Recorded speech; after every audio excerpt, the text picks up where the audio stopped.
কালা পাখি আমি যেন কি বসন্তকালে তোমায় বলতে পারিনি।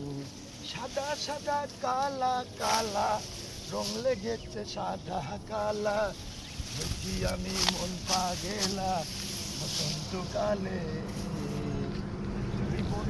কালা পাখি আমি যেন বসন্তকালে তোমায় বলতে পারিনি।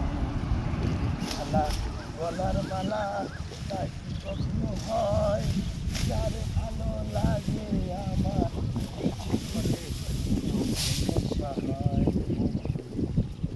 নেশা হয়। আসলে এই বড় ভাইয়ের অগোচরেই আমি এই ভিডিওটা করছি। আসলে সে এখনও বুঝতে পারেনি যে আসলে ভিডিও হচ্ছে। যাই হোক, আমি কি দাদাকে পরে বলবো আসলে ভিডিও করেছিলাম। দাদা আসলে আমি সকালে হাঁটতে গিয়ে দাদার সাথে দেখা। দাদা আমার একটা বড় ভাই মানুষ, দাদা আমাকে খুব ভালোবাসে, আমার পাশের পাড়ায় বাড়ি এবং পারিবারিকভাবে আমাদের খুব কাছের লোক তারা। এবং দাদা খুবই বড় মনে একটা মানুষ, এত বিশাল একটা পরিবারের ছেলে হয়েও আসলে তিনি খুব সাধারণভাবে থাকতে পছন্দ করেন। তো যাই হোক, দাদার জন্য আমার শুভকামনা সবসময় থাকবে। দাদারাও আমাদের ভালোবাসে। আসলে আমরা আমরা যে যাই করি না কেন আসলে সবসময় মাটির দিকে চোখ রেখে চলা উচিত, মাথা রেখে চলা উচিত।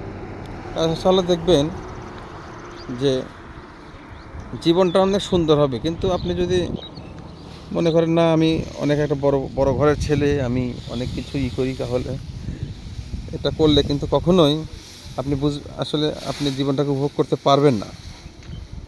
কারণ সবার সাথে চলতে হবে, ফিরতে হবে। এই যে আমার একটা দাদা, আসলে আমি এনাকে কিন্তু খুব বেশ ভালোভাবে চিনি। আমি ছোট থেকেই দেখেছি এনারা অনেক বড় ঘরের মানুষ, নাম করা ঘরের লোক, জমি জমাওয়ালা ঘরের ছেলে পেলে। যাই হোক, তারপরেও তিনি কিন্তু দেখেন বসে থাকে না। সকালবেলা এসেছে গরুর জন্য ঘাস কাটতে। এই যে দেখেন গরুর জন্য ঘাস কাটতে এসেছে। আবার দেখেন এই যে দাদা, এটা হচ্ছে দাদার নিজস্ব গাড়ি। এটা হচ্ছে দাদার নিজস্ব গাড়ি। দাদা নিজস্ব গাড়ি, আপনার দাদা নিজেই একটা গাড়ি চালায়। আসলে দাদা নিজে কিছু করতে চায়, দাদা নিজে কিছু করতে চায়। আর নিজে আসলে অনেকেই আছে আমরা লজ্জা ভয়ের কারণে আমরা আসলে অনেক কিছু করে উঠতে পারি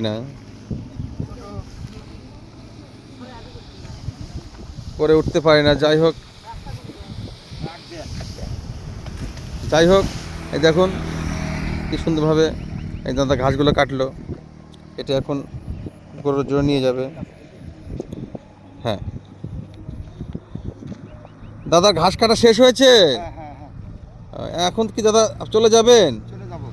তো দাদা আসলে আমি আপনাকে না জানিয়ে ভিডিওটা করে ফেলেছি দাদা। আপনি ছোট ভাইকে ক্ষমা সুন্দর দৃষ্টি দেখবেন। দাদাকে আপনি কি মাইন্ড করেছেন? না, আমি খুব খুশি। আচ্ছা দাদা, আমি তো আপনার ভাই, ছোট ভাই, তাই তো নাকি? দেখ, আপনি না জানে ভিডিও করে দাদা ভাই, আপনি তো ছোটো ভাইয়ের মন খারাপ করবেন না। আর দাদা ভাই, আমি কি এই ভিডিওটাকে সোশ্যাল মিডিয়ায় ছাড়তে পারবো? অবশ্যই। আচ্ছা, আপনার কি বিশ্বাস আছে যে ভাইয়ের কারণে আপনার কোনো ক্ষতি হবে না? না না, ক্ষতি হবে না। আচ্ছা, ভাইকে তো আপনি চেনেন অবশ্যই। যে ভাই কেমন। ভালো। আচ্ছা, যাই হোক দাদা, আমি আপনার সর্বাঙ্গীন মঙ্গল কামনা করছি। দাদা ভাই, আপনার মেয়ে কেমন আছে? খুব ভালো। আচ্ছা, আমার ভাস্তিটা ভালো থাক, আমি সেটাই চাই। আমার বৌদি কেমন আছে দাদা? ভালো।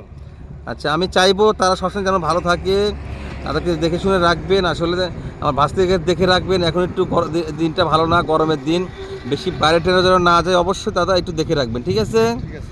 আচ্ছা, যাই হোক দাদা, আমি আপনার সর্বোপরি আপনার সুস্বাস্থ্য কামনা করে দাদা রাখছি। আপনি ভালো থাকবেন। আমার জন্য কিছু বলুন দাদা, আমার জন্য কিছু শুভকামনা জানাবেন কি? অবশ্যই অবশ্যই। আচ্ছা, ঠিক। নমস্কার, ভালো থাকো, শুভকামনা করি, শুভ সকাল। হ্যাঁ, ধন্যবাদ দাদা, ধন্যবাদ।